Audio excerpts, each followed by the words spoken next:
આ ડોશી શાસ્ત્રો જે છે ને આપણા સમાજમાં એ બહુ ખોટા છે. શનિવારે આમ ન કરાય, મંગળવારે આમ ન કરાય, શનિવારે દાઢી ન કરાવે, મંગળવારે નખ ન કપાય. પેલા વધી ગયા હોય ગમે ત્યારે કપાય. મેલ ભરા કરતો, અને કોઈ શાસ્ત્રોમાં પાછું આવું લખ્યું નથી કે આ ન કરાય. આછી ઊભું કરેલું બધું એમ, હાવ આછી ઊભું કરેલું. આ વારે આમ ન કરાય, આ વારે આમ ન કરાય. એટલે આ બધું ખોટું. તમે ડરવાની જરૂર નથી. ડરવાની જરૂર છે ખોટા કામથી, પાપથી, અધર્મથી, અનીતિથી.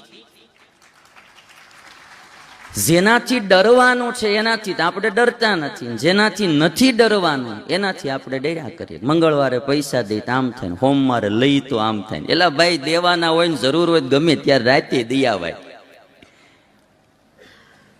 એટલે એ બધા ખોટા વેમ છે. અમુક આંકડામાં ફસાણા છે કે ફલાણો આંકડો મારે લકી છે, ફલાણો આંકડો. એટલે આંકડા શું કરે? એ આંકડા બગડા ને તગડા એ શું કરવાના? પણ એ માણસોની એવી માન્યતા કે આ આંકડો મારે લકી છે. હજી સમાજમાંથી આ નથી જાતું.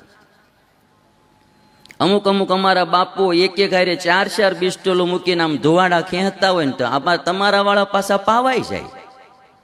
ચાલો બાપુ પણ કે જો તો ખરા, એક હારે 4. આપણે તો એક ન પીવાય ને બાપુ 4 પીવે.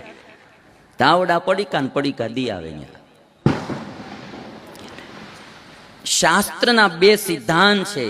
એક કર્મ કરવામાં ધ્યાન રાખો, બીજું ઈશ્વરનો દ્રઢ આશરો રાખો. અંધશ્રદ્ધા વેમ આમાંથી બહાર આવો.